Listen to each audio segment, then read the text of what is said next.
Hello, everybody, and welcome back to the Som TV podcast. My name is Jason Wise. I am so excited to finally tell all of you who have been waiting a long time that our ghost story and wine film, which is now titled Ghosts of Napa Valley, is about to start screening. Tickets are now on sale at somfilms.com. And on today's podcast, I'm going to have cast member Megan Zobek, who I dragged into haunted wineries with a period Ouija board that's about 100 years old, and made her do things I'm sure she regrets. And we're going to talk about that on the podcast today. Can't wait. But before we do that, I do want to tell everybody to go to somtv.com, where, of course, the ghost film will be coming just in time for Halloween. But also streaming right now is a brand new episode of Drink a Bottle with Kathy Corison and Grace Corison Martin, where she drinks her daughter's birth year wine with her daughter. And it is very good. It's a great story of kind of the family-owned wineries that still, albeit barely, exist in the Napa Valley. But it's a great, great, great episode. That's streaming right now on Som TV with over 500 hours of additional content. And if you're not a member and you listen to this podcast, come on, go to somtv.com and subscribe. Without further ado, Megan Zobek, it's so good to have you back on. You have been on the podcast to talk about your wine, M. Zobek Wines. You've been on the podcast to talk about our James Beard nominated show, Sparklers, of which you were a finalist. But this is a whole other thing.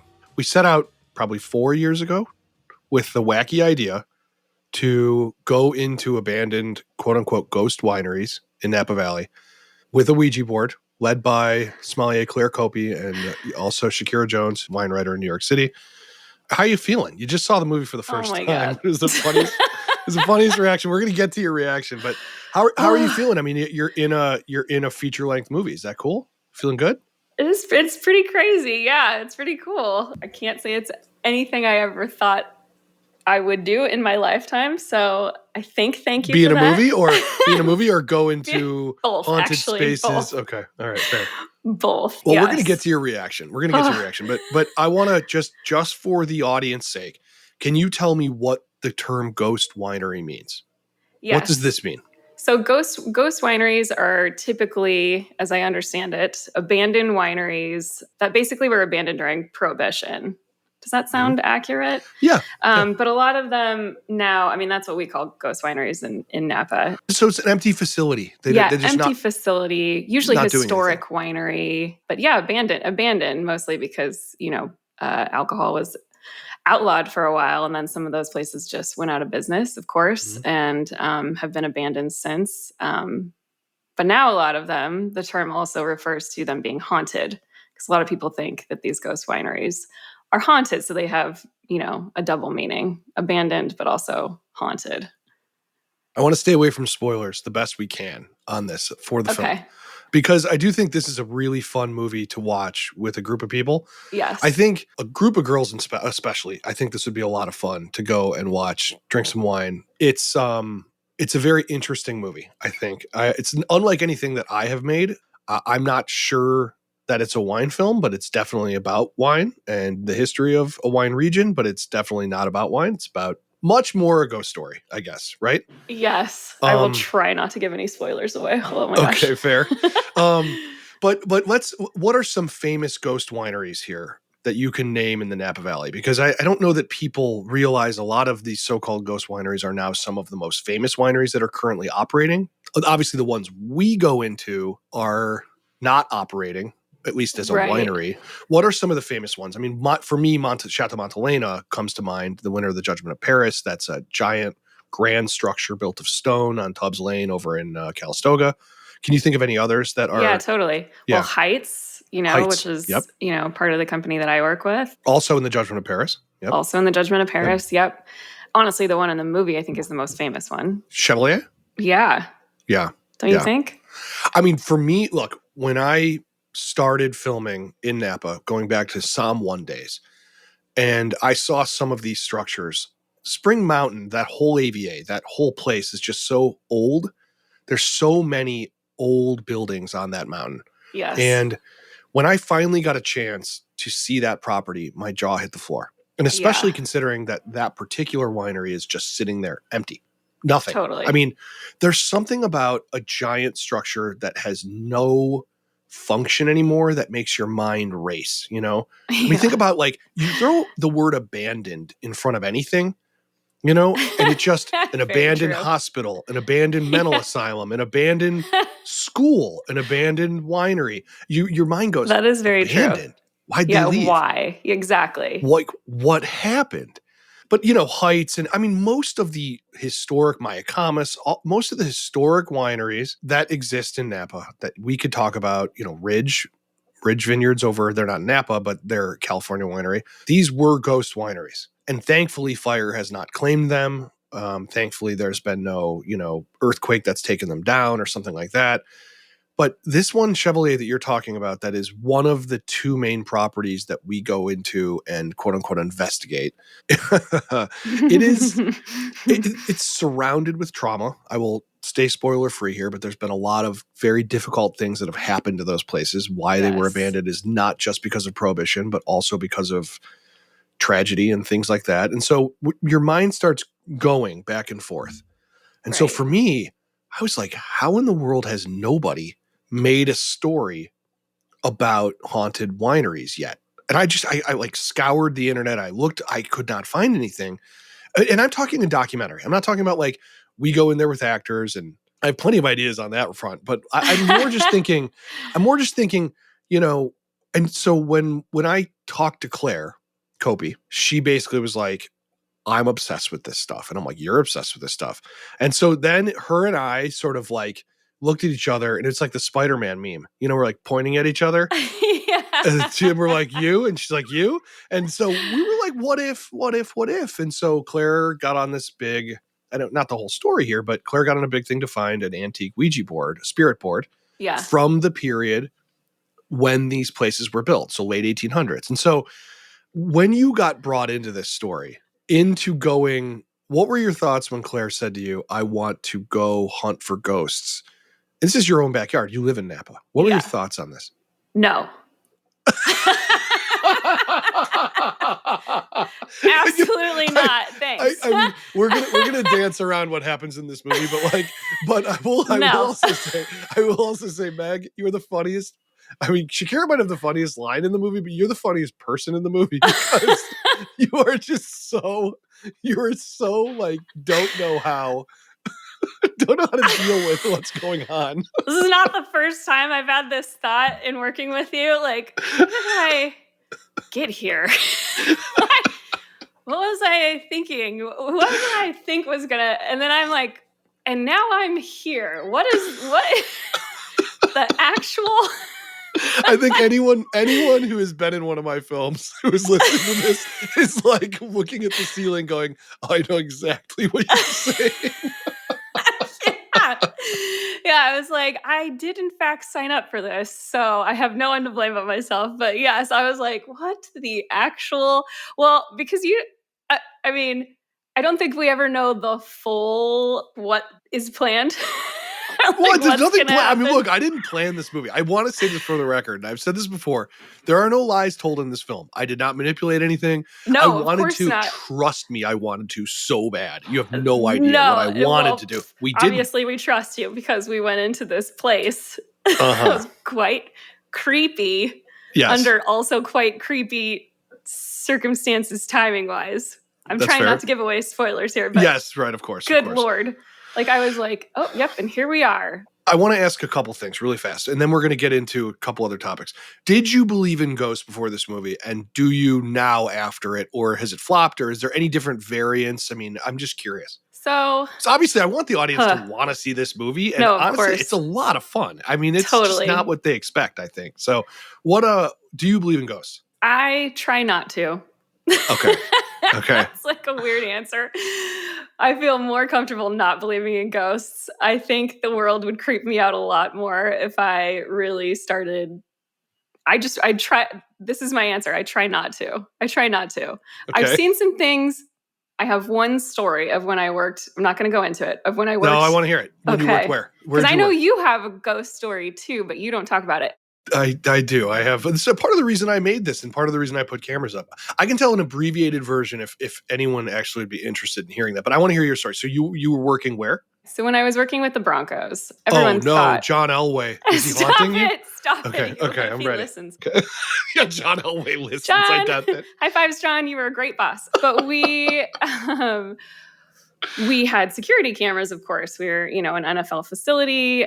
So the building where I worked was where the practice fields were. I was working, the same offices as the coaches, whatever.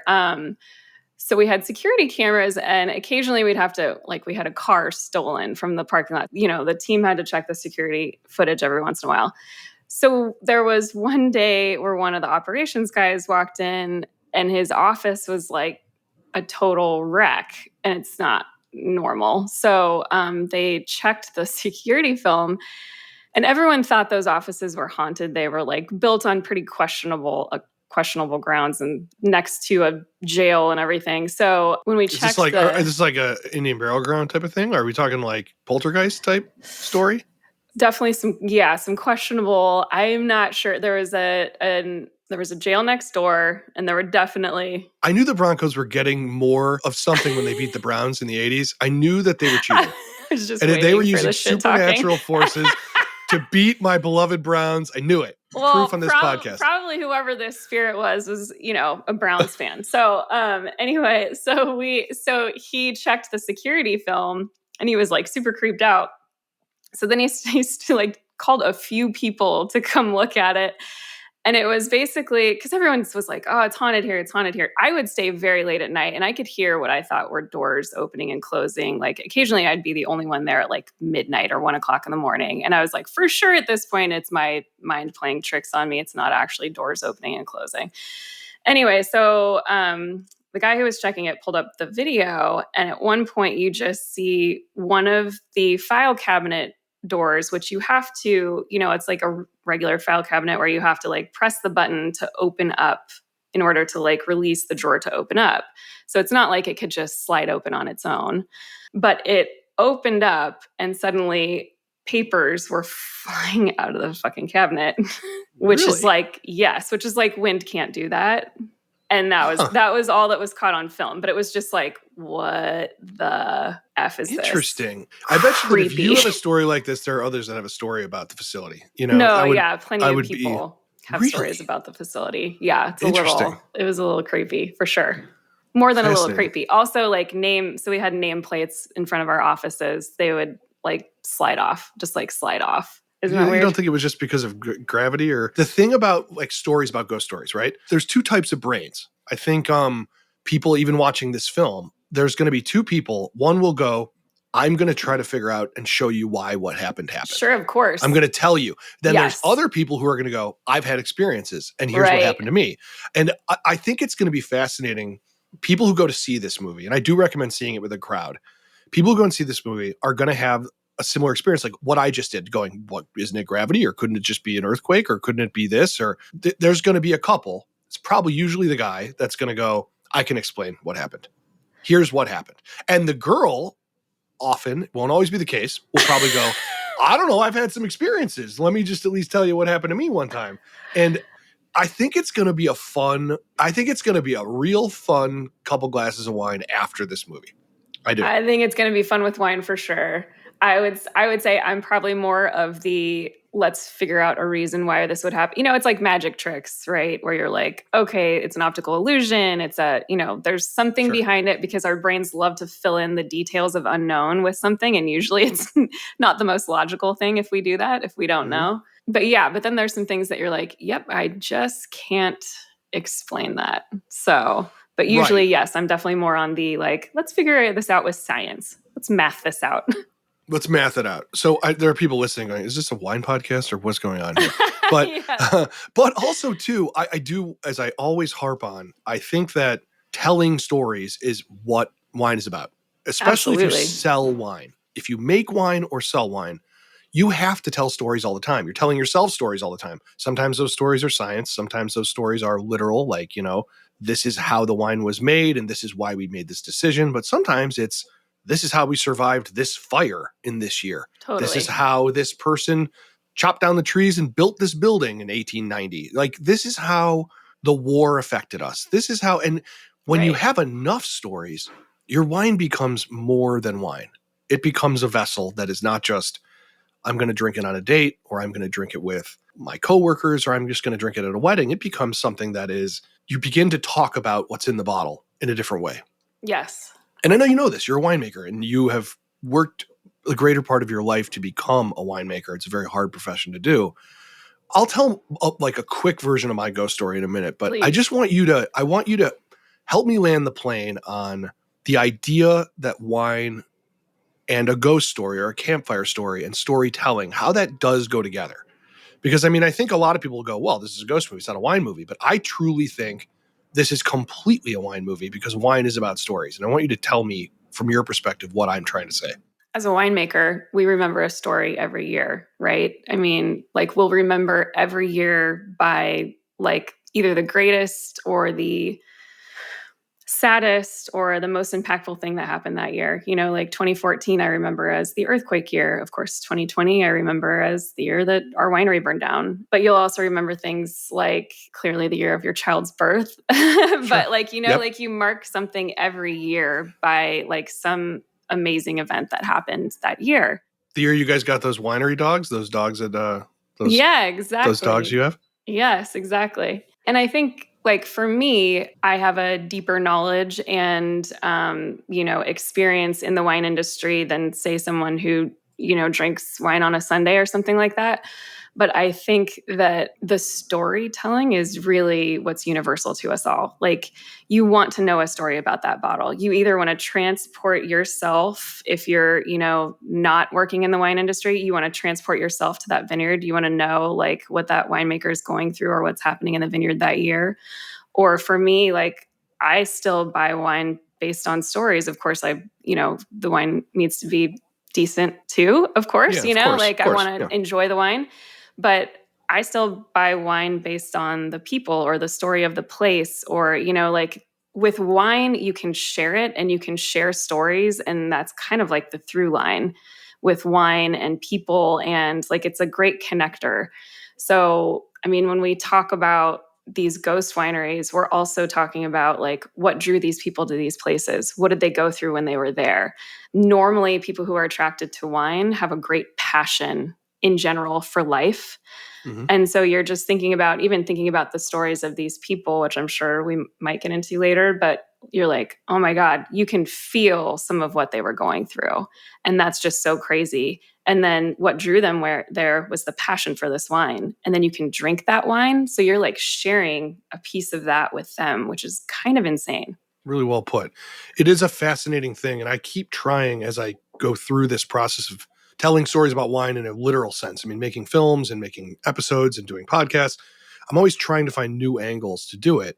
Well, I mean, this to me is like, I just haven't seen anybody do it. And I realize now in making it why it was so hard. You know, I mean, you don't know Oh if my anything's gosh. going to happen. You don't Right. know if you have a movie. It's like, and then of course we had the fire really messed things up. And then the winery It's was so acquired. crazy.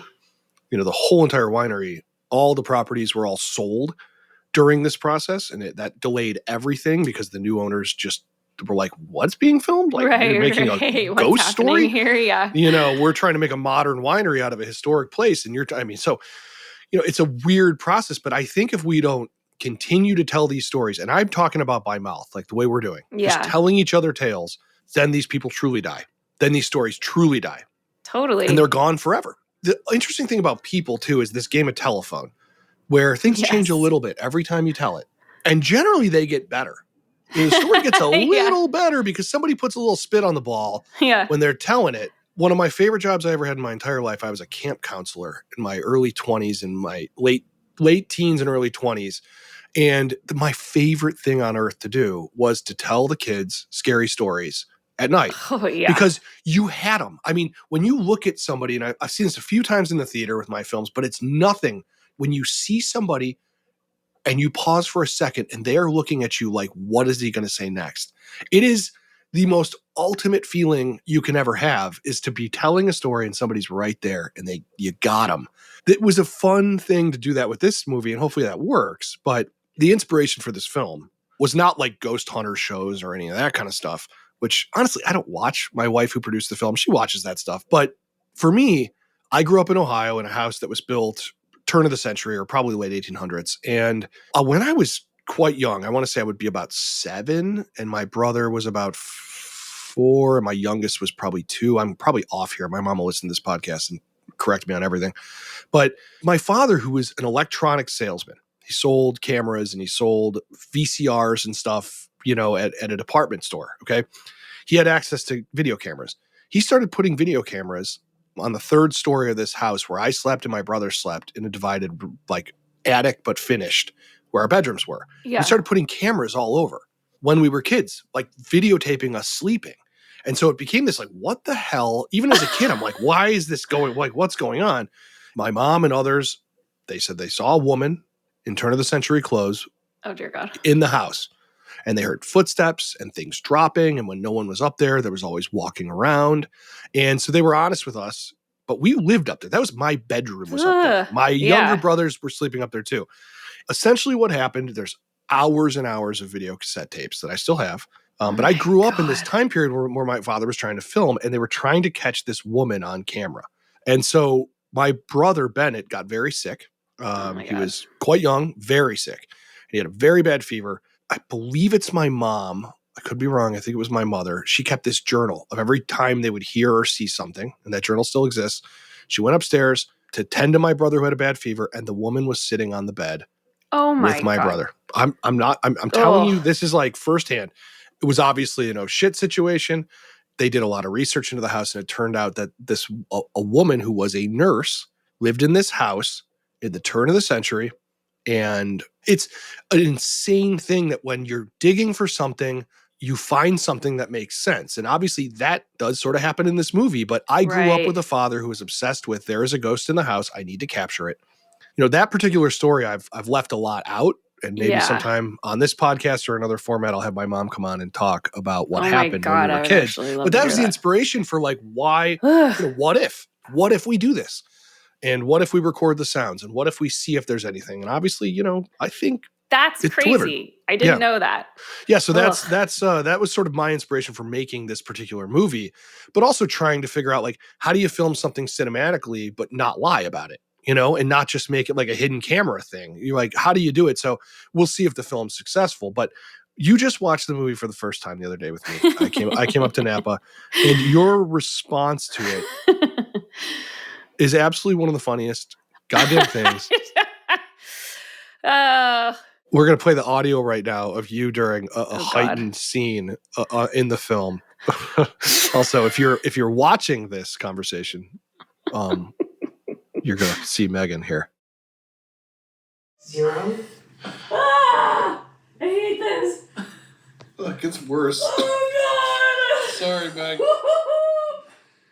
It's counting down. Fucking get out. What are they doing? I'm closing this out. No, fuck that shit. No. Fuck. That's how people die. It counts down and you die. You die. Did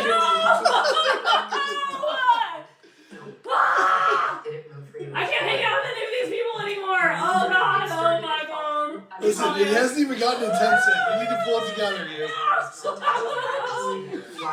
Do you want me to pause it? Don't pause it. Don't pause it. Do you want me to pause it? No, keep going. No.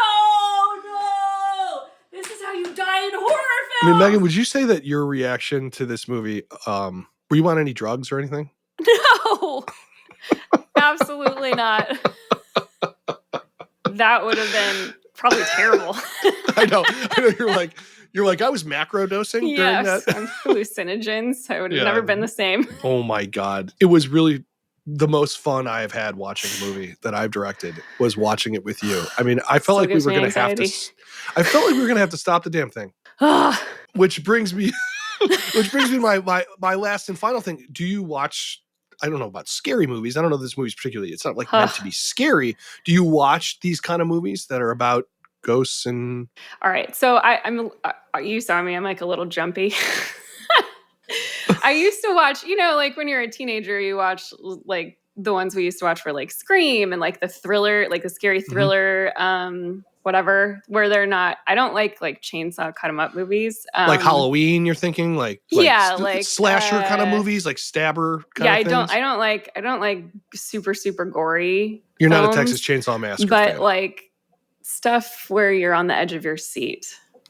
Thrillers. What do you call that? Why can't I come up with the word? The thriller sounds thriller? fine. Yeah. I mean, there's horror films, there's thrillers, there's slasher films. There's all sorts of this kind of stuff. Yeah. Like The Conjuring, I'm not sure I would call that a Some horror of that film, but it's stuff more of is- like a haunted house movie. Yeah, some of that stuff is fun. I just like, if you're on the edge of your seat. But they're starting to get creepier and creepier. And I'm like, I don't want to have nightmares and stuff like that. I mean, I'm a grown-ass woman, but I don't have nightmares. I got, shit to I'm a do in the grown-ass morning. I need a full night's sleep. So I would say the last, scary movie I watched was probably, The Ring or something like that. The Ring is a scary movie, though. It is a scary I mean, movie. Yeah, yeah. totally. It's a totally Japanese scary version's movie. even scarier. I mean, if Ringu, if you've ever seen that film, it is no joke. It is have I no seen joke. it? I don't know. I love It's intense. foreign It's really horror good. films. They're really good. But yeah, so I don't watch them all the time because I'm pretty jumpy. So yeah, but everything I know about scary movies is probably what I learned when I was a teenager watching scary movies with friends. You know when bad things are about to happen and you should probably run. You know what I mean? Stuff like that. Right. I do like there's a lot of you going, that's a bad decision. You shouldn't be doing that. Even in a movie that you're in watching. I mean, I know that's I thank you for everyone, especially you wine pros that have stayed through this whole conversation. That's not really about wine. Though Megan's a winemaker. You are a storyteller. This is a story about wine. It's at a winery.